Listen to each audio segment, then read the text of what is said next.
academically, I had to fight, guys. I had to fight because nothing was cute, nothing was nice, nothing was stimulating me. Like I did not enjoy anything that I was doing in third year. I hated it so much.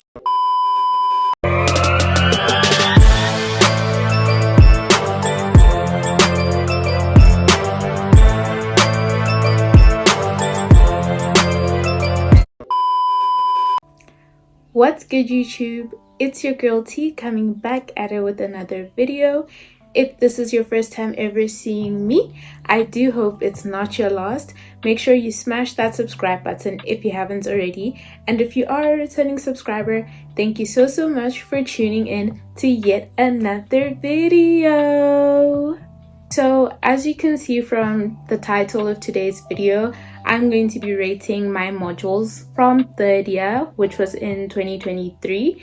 But today's rating my modules video is going to be slightly different in the sense that I'm also going to be sharing more about what was happening in my personal life and behind closed doors, or like behind the scenes in 2023, because I feel like a lot of what happened in 2023 did have an impact on my academics and how I viewed the modules that I was doing in third year.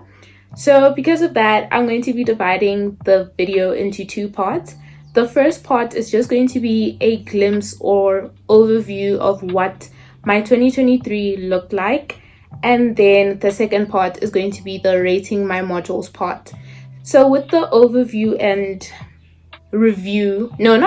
glimpse of what 2023 looked like, I really hope it can put into context where my emotions were when it came to doing my modules, because I honestly do feel like my personal life was very much impacting on my academic life and how I viewed the modules that I was doing.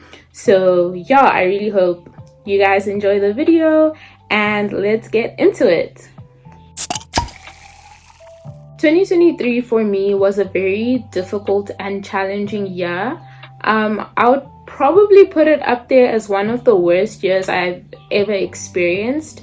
I would say it was a very pivotal and life-changing. I will definitely define it as a life-changing year, only because I feel like I came out of 2023 a different person, and I gained so many life skills and experiences that definitely changed the way that I view certain things in life, right? So just to start going into like more specifics of what 2023 looked like. So firstly, I was a house committee member for the junior res that I was in. I say it's a junior res because it was only for first years to third years of health science students on Tygerberg campus. So it was my final year in that residence, and I was a house committee member for the residence in 2023. On top of that, I was also an academic mentor. And during that year, I believe I had a total of 6 or 7 mentees. I'm really sorry if I'm forgetting someone, but I think I had 6 or 7 mentees. I would have to like double check all their names. But yeah, I had a lot on my plate in terms of like the leadership roles and positions that I had been given. Obviously, I did apply for all of those things because I thought I could do a good job and I was capable of balancing everything in my life. But at the same time, I still do acknowledge the fact that those were big responsibilities, and I had a lot on my plate with being an HC member as well as being an academic mentor. So the challenges that came with being a house committee member, I would definitely say it's just simply the portfolios that I had. So I had the social impact portfolio, critical engagement and women empowerment, as well as, what was my third one? Oh, you guys are gonna laugh when you hear the third one because it makes sense why I had this one. The third one was media and marketing. So with media and marketing, it was something initially I did enjoy having that portfolio, only because I like content creation. I love Instagram. So it honestly just made sense for me to have that portfolio. And also I'm a YouTuber. So like,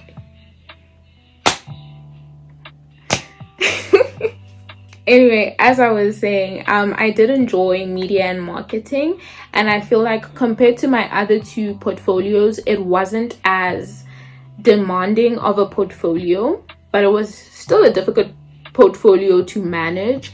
And then my other two portfolios, what made them difficult or challenging was the fact that I had a lot of HC trainings for those two portfolios specifically.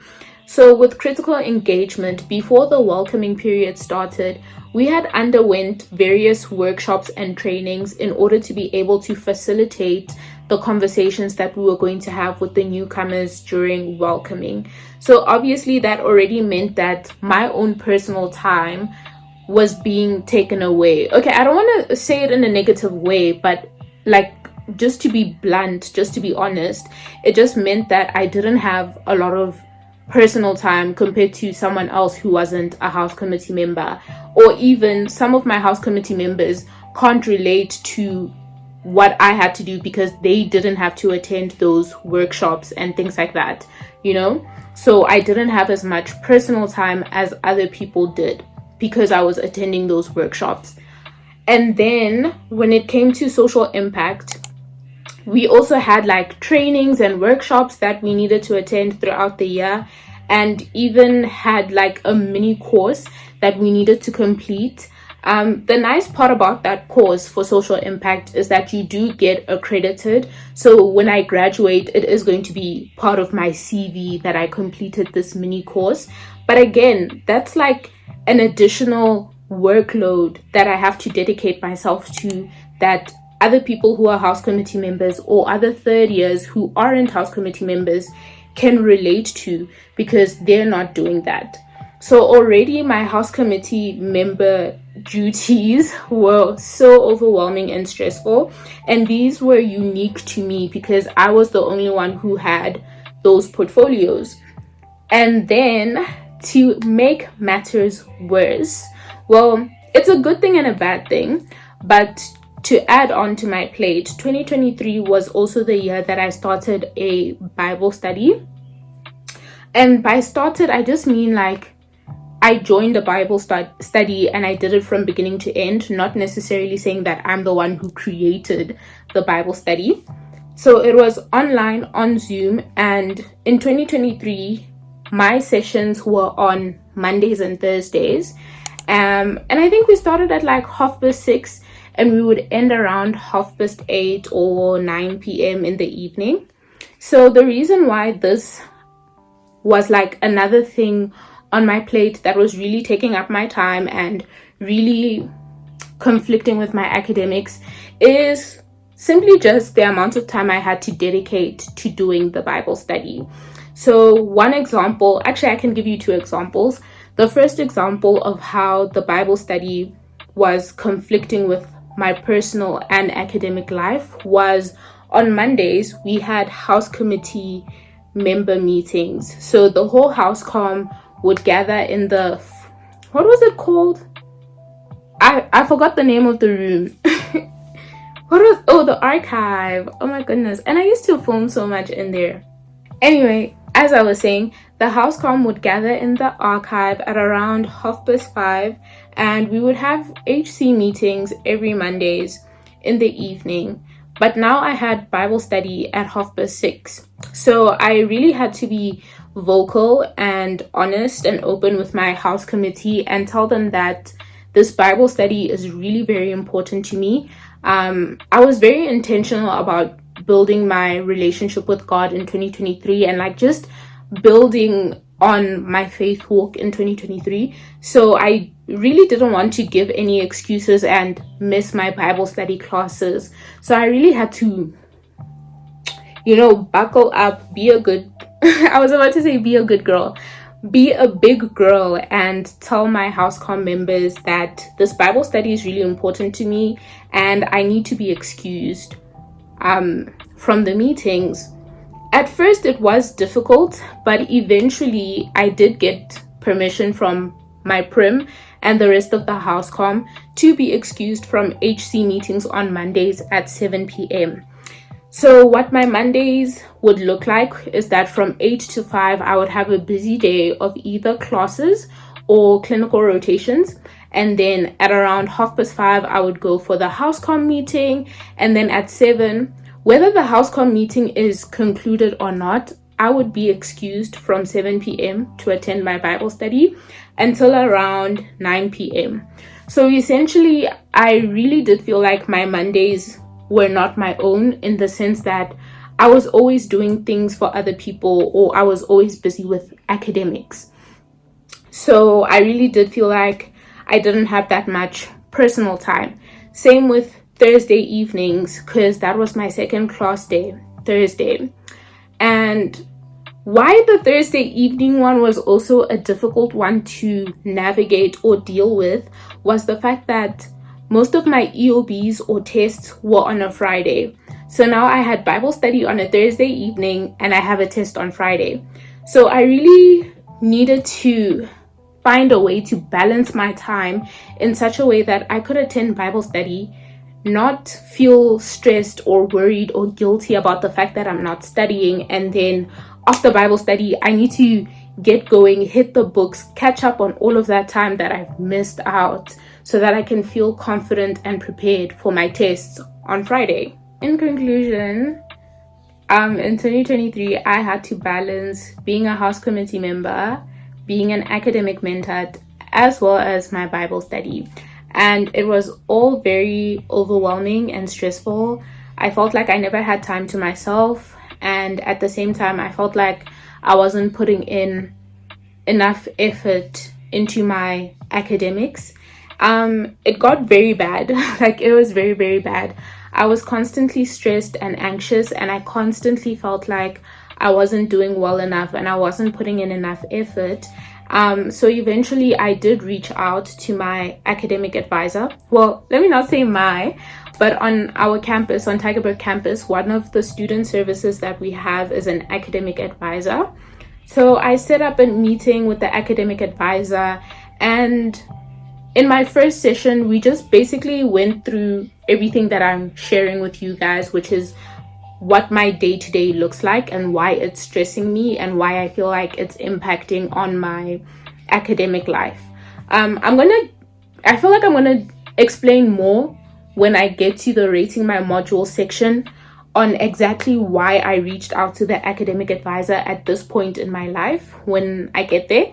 But yeah, so eventually at some point in the year, I was seeing the academic advisor, and essentially our sessions were just covering my timetable and her trying to teach me, or like showing me how I can incorporate different time management skills and stress management skills so that I can be able to do everything that I need to do to the best of my ability and still feel like I'm a human being and still have personal time to do other things, like spend time with my friends, call my family my family back home, exercise, go out and touch grass, like just those tiny things that I feel like I was really missing out on and sacrificing on because of all of the things that I was doing in 2023.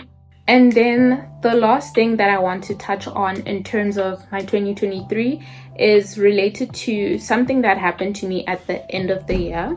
I'm not going to go into details. I'm not going to be graphic and share what exactly happened to me. But all I will say is that it happened at the beginning of September, and it was very violent, very traumatic. It was a life-threatening situation, and it really did have a big impact on me, because for the rest of the year, from September to December, I would say I was emotionally and mentally tapped out. I was not in a good headspace from September to December. And the only thing on my mind, other than trying to deal with the trauma that I had gone through and trying to just carry on with life, the only thing on my mind from September to December was honestly just finishing the academic year, because I didn't want to take a leave of absence. I didn't want to hand in a sick note. I didn't want to go on an academic break. I didn't want to do any of those things, only because my goal with medicine, like where I am right now, is for me to graduate in December of 2026. That's when I'm meant to graduate, and I don't want anything in my life to deter me from accomplishing that goal of finishing at the right time, which is in December of 2026. So after this incident had happened to me, although I was dealing with a lot of things emotionally and mentally, trying to recover from that situation, I had checked out of my academics, in the sense that I wasn't interested in learning. I wasn't interested in having a passion or a desire to know more. I was simply just trying to pass third year. I was simply just trying to get through the year as quickly as possible so that I could go back home and be with my family, and honestly, like, be with myself and gather my thoughts and just process everything that had happened to me. I would also like to share that at this point in time, I had also reached out to a psychologist. I specifically went to her to deal with trauma and like PTSD related symptoms. Well, I mean, it's not really PTSD, like PTSD, but it was like an acute post-traumatic event symptoms that I was experiencing. So I did go to see the psychologist, and this was off campus, by the way, so it wasn't like the student services available on campus, but I mean, there are also psychologists and psychiatrists that you can reach out to on campus.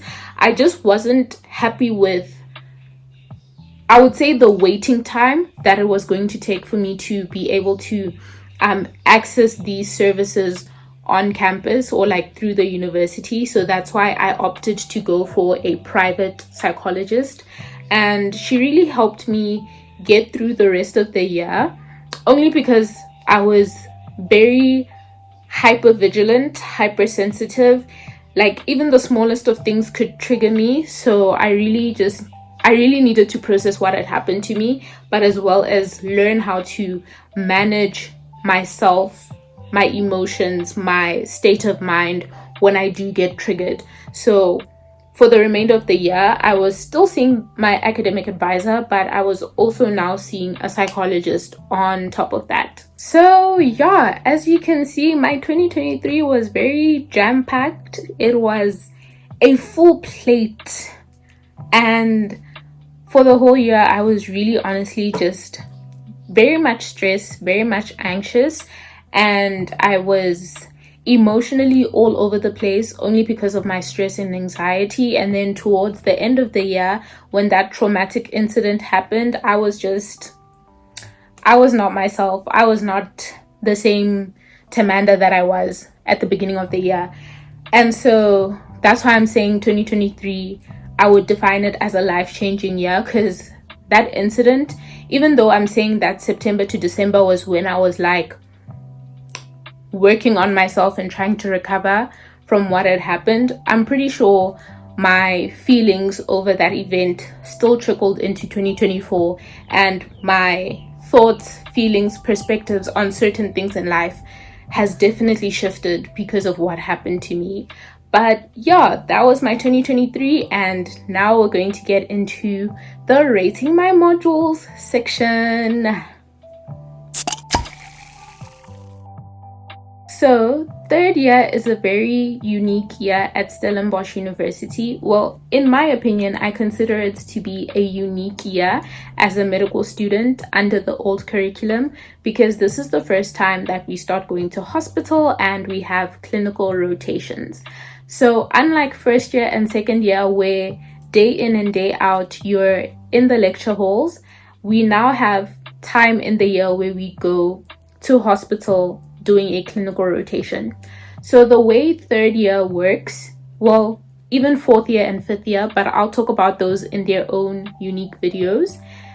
The way third year works is that 1 month you're in the lecture halls doing a theory module, and then the next month you're in hospital doing a clinical rotation.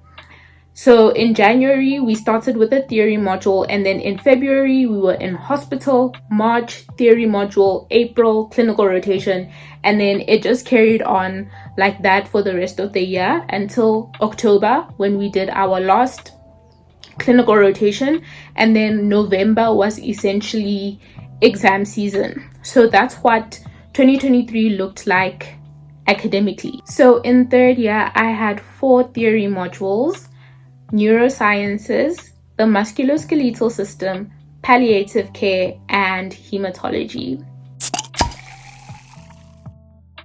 So neurosciences was divided into 2 parts, and it basically covered the same structure or order as my second year theory modules, in the sense that we first started with the preclinical work and then we did the clinical work.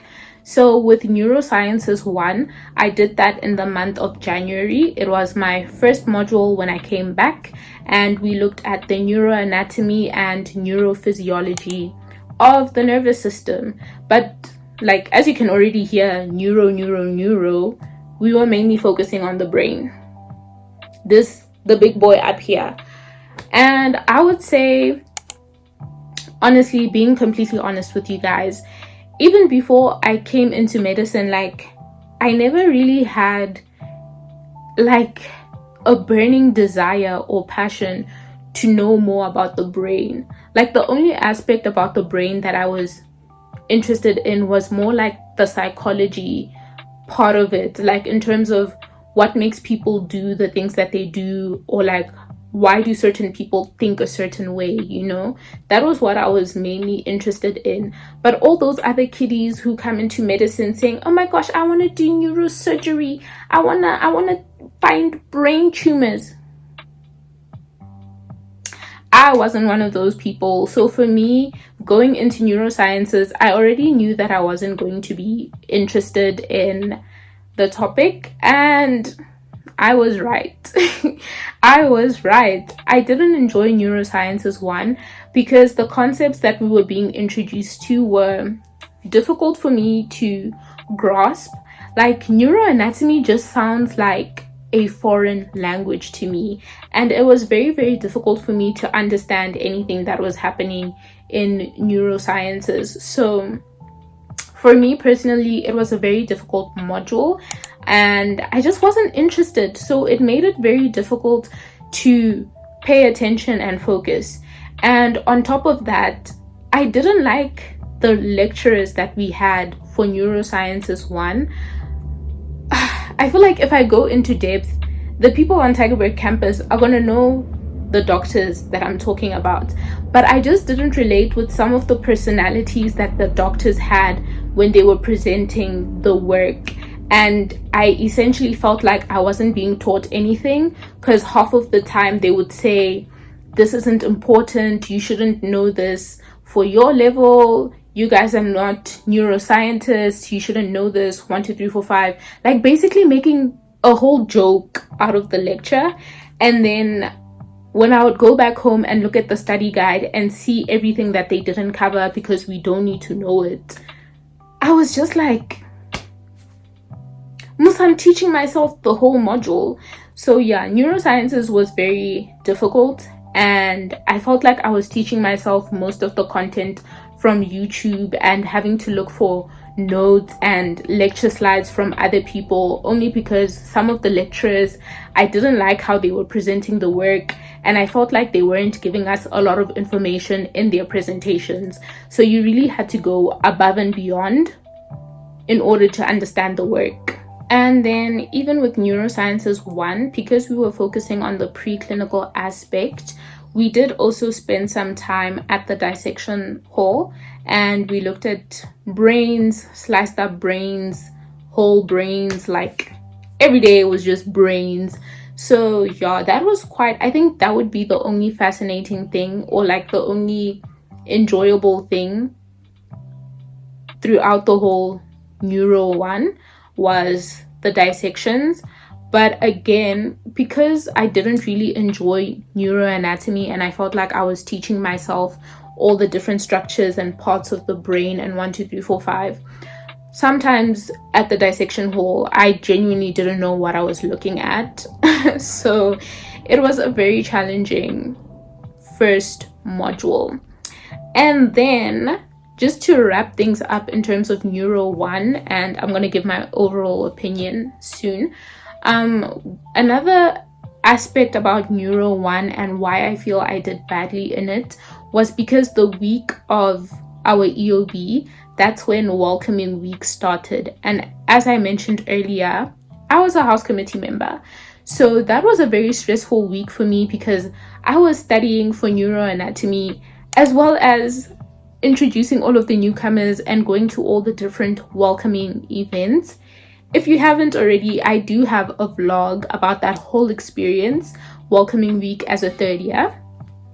But yeah, it was a very, very stressful time. And on top of that, I was sick. I don't think I've ever been that sick the day before a test. It was horrendous. I had a headache from hell and I had gastro. It was the worst. So honestly, I feel like because of all of those factors, I didn't perform as well as I wanted to in Neuro 1. But we're going to move on now to Neurosciences 2, which is the clinical aspect. And the bulk of Neuro 2 was psychiatry, which I thoroughly enjoyed because, like I said at the beginning of introducing neurosciences, the only aspect of the brain that I would be interested in learning more about is the psyche of human nature. So like understanding why people do certain things, understanding certain mental health issues or like disorders and things like that. So I really found psychiatry to be very fascinating, very enjoyable, and it was also like, I'm going to say easy to study because we had a recommended textbook for psychiatry, and I swear everything you need to know about psychiatry is in that textbook. So I really did enjoy it. And because of that, my overall mark for neuro ended up being good, only because my psych mark was, it was up there. So Neurosciences 2, I don't have much to say about it, only the fact that I enjoyed it more than Neurosciences 1. But overall, when I look at neurosciences, I don't like that girly. I don't like the brain. I don't like neurology. I don't like neurosurgery. So that's it. I don't like it. So yeah, I would honestly give neurosciences a 5 out of 10. And all of the 5 marks are just for psychiatry. Like, I have nothing else to say, guys. It was not enjoyable. I hated the lecturers. Okay, this is for Neuro 1. I hated the lecturers. Neuroanatomy. If you were to show me a sliced up piece of the brain and you point on that dissection and ask me to label it, I wouldn't know what to put, because each time I look at the brain, it feels like I'm looking at it for the first time and I have to learn the parts all over again. So neuroanatomy. What else about neuro? Yeah, that's about it. Oh yeah, and yeah, that's about it. You know what? That's about it. I'm gonna leave it there. I'm giving it a 5, and that's that on that. The next theory module that I had was the musculoskeletal system, also just known as MSK. And again, MSK was divided into 2 parts. MSK1, which mainly focused on the anatomy and physiology of all the muscles and bones of the body, whereas MSK2, we looked at the pathology. And I would say MSK2 was also divided further into, like, I'm going to say 3, was it 3? Yes, 3 subtopics, which was essentially like neuromuscular disorders. So those are like diseases that affect your brain and your muscle, because you need your nervous system to get your muscles to move. So neuromuscular disorders looked at that. It was a very small section, and you did need like background information on neurosciences in order to understand the neuromuscular disorders. So I kind of see why Stellenbosch made us start with neurosciences and then we did MSK, but anyway, I'm digressing. The second subtopic was orthopedics, and this was like a big chunk of MSK too, and then the third section was rheumatology. Now, before I carry on talking about MSK, I would also like to mention that MSK was a promotable module. So what I mean by promotion is that if you meet the requirements that they set out for that module in order to promote, then you don't have to write the exam at the end of the year. So for our year group, the requirements to promote MSK in 2023 was that you needed to get a minimum of 60% and above for both MSK 1 and 2. And it's very important that I say this and your average, your total combined average for MSK needed to be above 65%. So that pressure of promoting MSK really kicked in at the beginning of the module, and that is one of the reasons why in the month of May I decided to go see the academic advisor. I really wanted to promote MSK, but I was worried that I wasn't going to be able to do that only because of how stressed I was the whole year and how busy I was with everything that was going on in my personal life. So I reached out to the academic advisor in May, and then for the rest of the year I continued seeing her. So now just going back to MSK1. MSK1 was mainly on anatomy and physiology of the musculoskeletal system. And you see how I hated neurosciences and how it was very difficult for me to study neuroanatomy? Imagine that feeling every single day, but for MSK. Guys, MSK, that is probably the worst module I've ever done. Every single day you're just learning muscles and bones. Do you guys know how hard that is? Muscles and bones. Guys, do you know how many muscles are in your hand? Like from here to here. You would cry. You would cry if you had to learn them all. And that is why I was definitely crying every single day. Do you know how many muscles are in your foot? How many bones are in your foot? No, guys, MSK was evil. The only good thing about MSK was that this was our last dissections ever in medical school. So it was like a mini milestone, like, oh my gosh, we're never going to do dissections ever again. And it was also our last spot test. So I'm very happy about that, because one thing about spot tests, child, they bring down my marks. If you go back and watch my rating my modules video for second year, you guys already know that spot tests. So it was the same for MSK1. We were always in the dissection hall. We were opening up those bodies. Okay, unlike second year, I would say the dissections in third year were different because these were fresh cadavers. They had never been cut before, and we were the ones cutting those bodies and like dissecting, removing all the different layers. So that was very nice for MSK, that we were doing the dissections very in-depth and thorough compared to second year, where the bodies had already been cut open for us and we were just opening them up and taking out the organ that we needed to look at.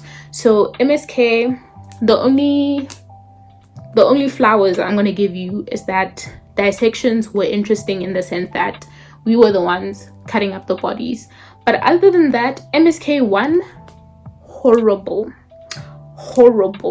I did MSK2 in July. It was the first module that we did after our 2-week holiday, and honestly, I wish I could say that life was better, but it wasn't. As I said earlier, MSK2 looked at neuromuscular disorders, orthopedics and rheumatology, and the bulk of the work was mainly just orthopedics, which is annoying because ortho is literally just radiography and surgery combined. And one thing about surgery is just anatomy. Radiography is just looking at images in black and white. And those two topics, or those two things in medicine, radiography and surgery, I hate them so much. Like, they put the two things that I hate the most in medicine, or things that I find hard to grasp or understand in medicine, and they turned it into a whole discipline.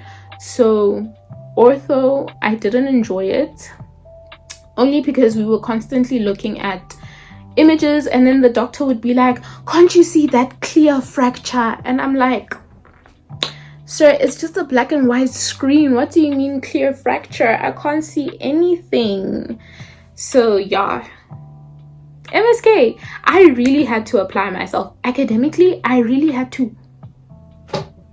to fight, guys. I had to fight, because nothing was cute, nothing was nice, nothing was stimulating me. Like I did not enjoy anything that I was doing in third year. I hated it so much. But anyway, the only nice part about MSK2, in my opinion, was rheumatology, because we looked at diseases such as gout, rheumatoid arthritis, systemic lupus. So for me, those diseases were more interesting and they were easier for me to understand, compared to things related to ortho, where I just felt like I couldn't see what the doctors were showing me. Like, dead ass.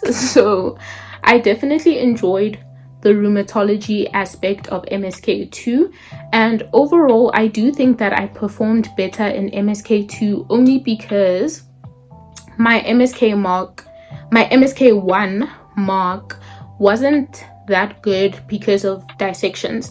I was still able to get above 60% for MSK1, but when I compare my MSK1 and MSK2 marks, MSK2 was up there, only because I didn't have dissections. So, but overall, I'm happy I was able to promote MSK, so I didn't have to write the exam at the end of the year, which was lovely and amazing, and I was able to achieve one of my academic goals, which was to promote MSK. So to sum up MSK, honestly, I will give MSK, how much do I want to give MSK? I'm going to give MSK a 6, only because I'm proud of myself for how hard I worked in order to promote, and I was able to promote. And I'm also giving it a 6 because I really enjoyed rheumatology. Yeah, that's about it. I just wanted to give it like a higher mark than neurosciences, because I did enjoy it better than neurosciences, and even my marks had improved in MSK compared to neurosciences. So clearly I was moving in the right direction. So yeah, MSK is one of those things where it's like, oh my gosh, I'm starting to see the benefits of all the changes that I made, such as seeing an academic advisor, or like asking for help, or like speaking to other students, like senior students, asking for help and things like that. So yeah, MSK is going to get a better mark than neuro, but overall, I'm going to tell you for free, neurosciences and MSK, those are the worst modules I've ever done in medical school. I'm going to tell you for free. The next module that I did was palliative care, and palliative care was 1 week long, and honestly speaking, I don't remember much about what we learned in palliative care. I know we were just talking about like making sure patients are comfortable if there's no other alternative options or treatment plans available for their disease, and talking about death and setting up a will and things like that. But I will be honest and share that the reason why I don't remember much about palliative care, even though it was 1 week long, is because I did palliative care immediately after the traumatic experience I had just encountered. So like I said, it happened at the beginning of September. So I would say it was like the 2nd or 3rd of September, and then on the 4th of September we started doing palliative care. So at this point in my life, I had clocked out of my academics. I was just going to classes because I wanted to pass, but I wasn't taking anything in. And another reason why I really don't want to remember or think much about palliative care is because it was a very triggering week for me. Like I said, after this traumatic event, I remember that week I was just crying every single day in my room. And another reason why it was so triggering is because we were dealing with the concepts of death and dying and things like that. And that traumatic incident for me was a life-threatening situation. So I feel like after just being confronted with the possibility of dying and then moving into this mini module where all we're doing is talking about death, it was very triggering for me, and it was very emotionally and mentally taxing. So palliative care, I really don't know. I don't know what we learned during that time. I remember we did have workshops. Like we had workshops where we would talk about things, open up, share. But honestly, like I said, because I had checked out for the rest of the year, I'm pretty sure I was lying in those workshops, or I wasn't speaking at all. So yeah, that was a very difficult week for me. And I'm honestly just glad I wrote the test. Everyone in the class basically got a distinction because it was a very, very easy module. It was like straightforward and easy. But in terms of the details of what we learned during palliative care, I don't remember because I was emotionally and mentally checked out. I was checked out. But if I had to give palliative care a mark, like out of 10, just for the sake of completing this rating my modules video, I would give it an 8, because it was a very realistic module in the sense that yes, we were dealing with patients, but they also wanted us to reflect and implement those things on ourselves. Because I know the things that I could remember about the module is that we had to think about if we have a will set up, what would we like to have in the will? What are your last wishes? Like if you were sick and you couldn't make your own medical decisions, what would you want your family or friends, whoever you put in charge of your health, to think about most? So it was a very practical theory module in the sense that you could apply it to yourself in your own personal life. So I liked that. But other than that, it was a very triggering 1 week because I had just been confronted with the possibility of death. And then every day when I went to the workshops, we were just talking about dying. So yeah, it was very triggering. And we're gonna move on to the next module now before I start getting emotional. Finally, the last theory module of 3rd year was hematology. I will say, even though I was emotionally and mentally checked out at this point of the year, and my main focus or goal was just to pass 3rd year and not have to submit a leave of absence or ask for an academic leave because of my mental and emotional well-being, I would say that hematology was a much more enjoyable theory module in comparison to neuro and MSK.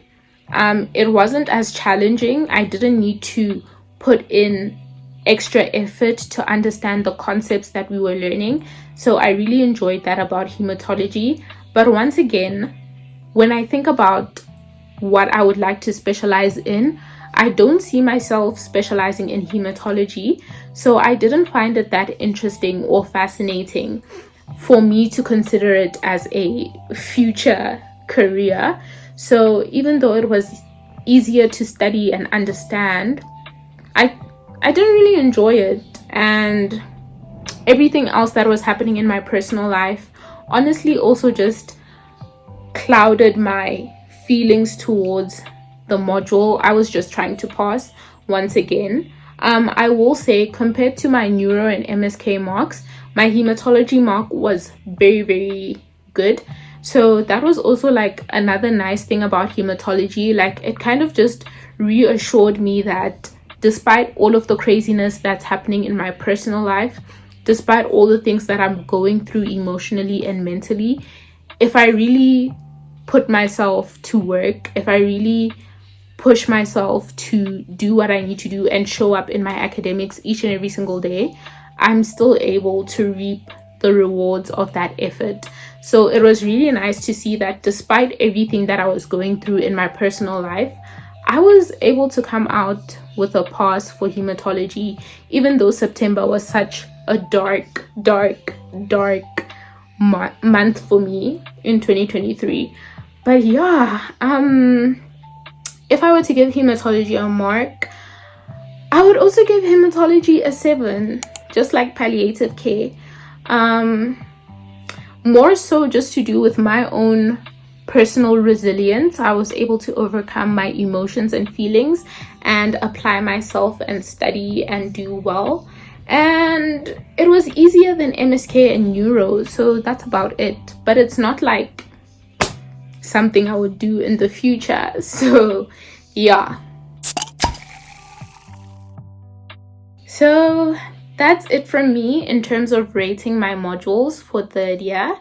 Even though 2023 was a very difficult and challenging and overwhelming and traumatic year, I'm very proud of myself for overcoming all of those challenges and for getting through all of those challenges. I'm proud of myself for passing third year. I was able to pass neuro. I was able to promote MSK, so I didn't have to write the exam at the end of the year. And also with that, like being able to promote MSK, I didn't have to write MSK 1 and 2, the exams, at the end of the year, which also meant that I got to leave 1 week earlier from campus. So that was another bonus. I passed palliative care, I passed hematology, despite the emotional and mental state that I was in at the end of the year. I'm proud of myself for not letting my emotions get in the way of me finishing third year and completing the academic year. So overall, I'm just proud of the person that I am for being able to get through all of those things, because it was a lot, man. It was a lot. Guys, it was a lot. I'm glad to also say that I stuck out my HC term. I made it all the way to the end of being in HC, and I feel like I was a good academic mentor to my mentees. I don't know, my mentees can comment down below and say if I was good or not if you're watching this video. But I feel like I was able to achieve all the responsibilities that I had in my personal life as well as on the academic platform, in terms of like being an HC, being a mentor. And I'm also proud of myself for finishing the Bible study. Despite how much time it took from me, I'm so grateful that I did it. And I do feel like it strengthened my relationship with God, and it strengthened the type of believer or Christian that I am. So yeah, I'm very happy about that. But yeah, I think that's it from me. I feel like my voice keeps on breaking in certain aspects because I'm getting emotional talking about 2023 because so much happened, and it was definitely such a life-changing year. But we are not going to dwell on the past. We're going to move forward. So yeah, thank you so much for tuning in to today's video.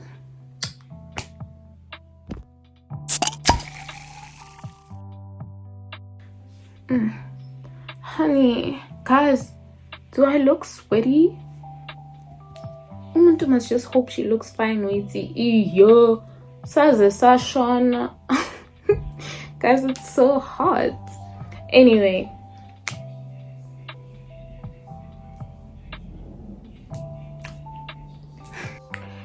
it's 31 degrees right now, but at like 2 p.m. it was 36 degrees. I hate summer. That's all I can say. I hate summer.